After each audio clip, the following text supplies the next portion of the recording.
Bab 609. Aula Sekte Kuno. Segerombolan api melonjak naik, dan Erikin langsung membakar pria tua itu menjadi abu.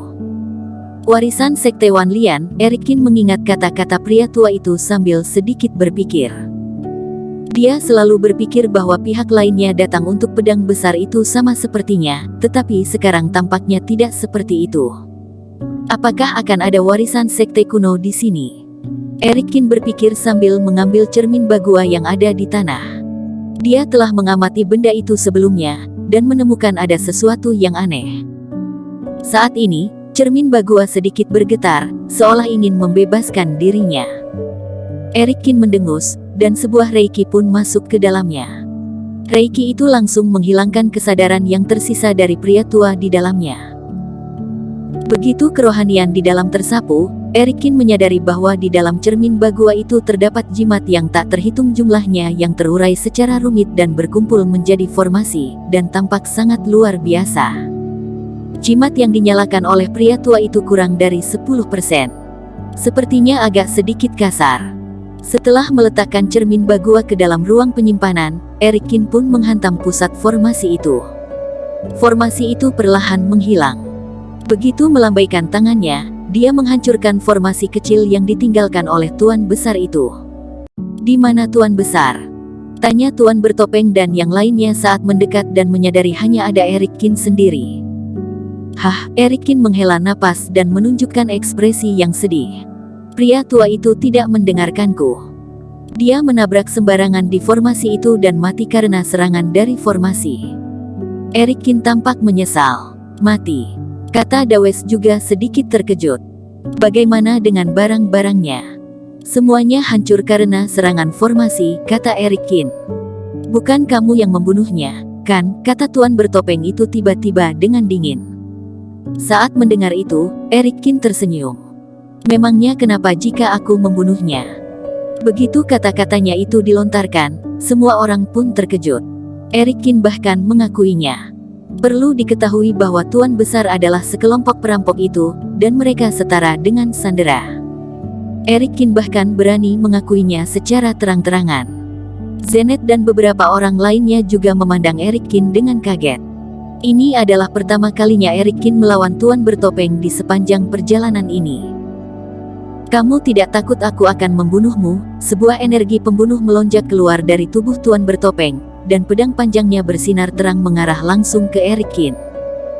"Bunuh aku, jangan pikir kalian bisa melanjutkan perjalanan ini lagi." Erikin tersenyum sinis dan sama sekali tidak bergerak. Matanya lebih tidak sungkan untuk saling pandang dengan Tuan Bertopeng. "Tuan Besarlah yang ingin membunuhku, jadi kamu membunuhnya," kata Dawes tertawa sambil berjalan mendekat. "Tuan, karena Tuan Besar sudah mati, lebih baik kita biarkan orang ini memimpin jalan kita. Tuan Besar dibutakan dengan kebencian. Karena kamu membela diri, aku bisa mengampuni nyawamu." Tuan Bertopeng itu berpikir sejenak dan perlahan meletakkan pedangnya. "Boleh saja jika kalian ingin aku memimpin jalan, tetapi aku punya satu permintaan," kata Erikin. "Erikin, membiarkanmu tetap hidup sudah harus bersyukur, tetapi kamu masih berani meminta permintaan," kata Dawes dengan marah. "Oh, kalau begitu tebas saja aku," kata Erikin sambil tersenyum tipis. "Kamu." Tuan Bertopeng itu menghentikan Dawes dan berkata dengan ringan, "Apa yang kamu inginkan?" "Aku akan bertanggung jawab untuk memimpin jalan, tetapi tinggalkan orang lain. Jika tidak, siapapun jangan berharap untuk masuk lebih jauh di tempat ini," kata Erikin. "Baik," Tuan Bertopeng mengeluarkan sebuah pil. "Minum ini, dan aku akan melepaskan yang lainnya." Erikin langsung menelan obat itu tanpa ragu-ragu. "Lepaskan mereka," kata Erikin. "Tuan Qin." Zenet dan yang lainnya sangat berterima kasih, dan beberapa wanita pun tidak bisa menahan air mata mereka. Mereka menyaksikan saat Erikin dipaksa minum pil racun. Orang-orang itu belum pernah mengenal satu sama lain sebelumnya. Ketika mereka ditangkap, mereka sudah putus asa dan mengira bahwa hanya sedikit harapan untuk bertahan hidup. Erikinlah yang menyelamatkan mereka dan melindungi mereka sepanjang perjalanan sampai saat ini. Erikin adalah pahlawan di hati mereka. Jika bukan karena dia, banyak dari mereka yang akan mati dari awal. Sementara saat ini, Eric Qin telah menyelamatkan mereka sepenuhnya. Tuan Qin, keluarga Zengku akan mengikutimu dan melakukan apapun di masa depan, kata Zenet memberi hormat sambil menangis. Keluarga Nice tidak akan pernah melupakan kebaikanmu, kata seorang pria paruh baya yang berambut kuning sambil membungkuk. Kamu akan selalu menjadi tamu yang diundang oleh Seako Group, kata seorang wanita sambil menangis. Ada secercah kecemburuan yang melintas di mata Dawes. Dalam ratusan orang yang hadir, jika ada 10% yang mengingat kebaikan Eric Qin, saat Eric Qin meminta bantuan pada mereka di masa depan, mereka pasti tidak akan menolaknya. Tanpa disadari, Eric Qin telah membangun koneksi hubungan yang sangat besar. Ayo pergi, desak Dawes. Dia sebenarnya sangat ingin membunuh orang-orang itu, tetapi dia tidak berani membantah kata-kata Tuan Bertopeng. Eric Qin dan beberapa orang itu melakukan perjalanan lagi, dan meninggalkan orang-orang yang menantikannya. Jika Tuan Qin dapat kembali hidup-hidup, aku ingin membangun lengkungan peringatan panjang umur untuk Tuan Qin dan menyembahnya setiap hari, kata Zenet sambil menghela napas. Bisnis keluargaku bisa dibagi 10%, tidak 20% padanya, kata seorang pria juga. Meskipun mereka sangat berterima kasih kepada Eric Qin, tetapi mereka tidak berpikir bahwa Eric Qin dapat melarikan diri dengan selamat dari bahaya yang mengikutinya. Guru, apa yang harus kita lakukan sekarang?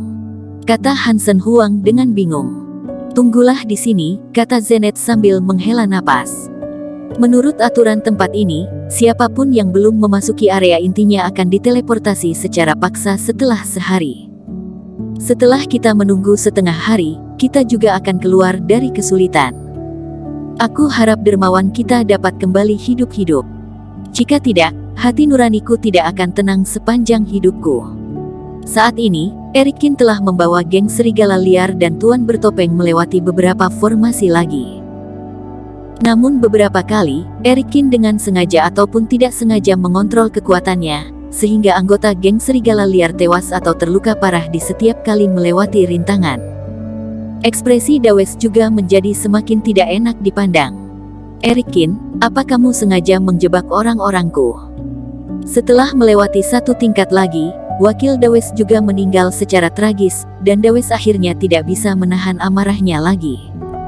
Mengapa semua orang aman dan baik-baik saja sebelumnya, tetapi sekarang setiap kali menghancurkan formasi, pasti akan ada yang mati.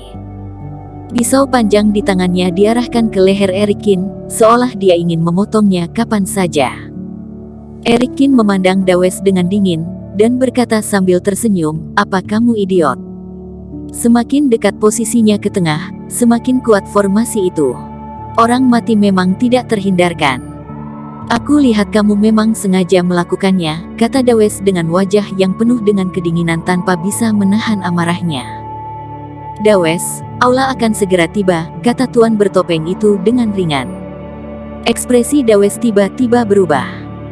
Dia perlahan-lahan menurunkan pisaunya sambil terengah-engah, dan aura membunuhnya pun ditekan. Dia sudah mengerti apa maksud Tuan. Setelah tiba di aula utama, tidak ada formasi lagi di sana. Saat itu, Eric Qin juga sudah tidak berguna lagi.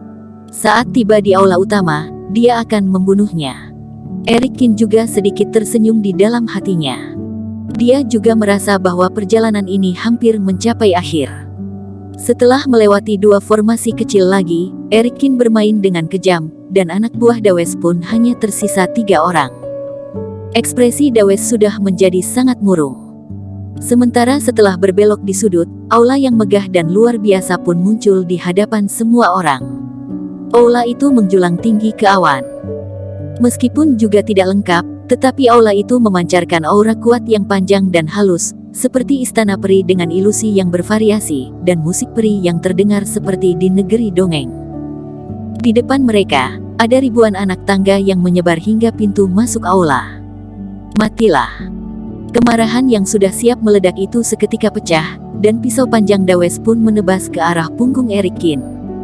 Bersambung.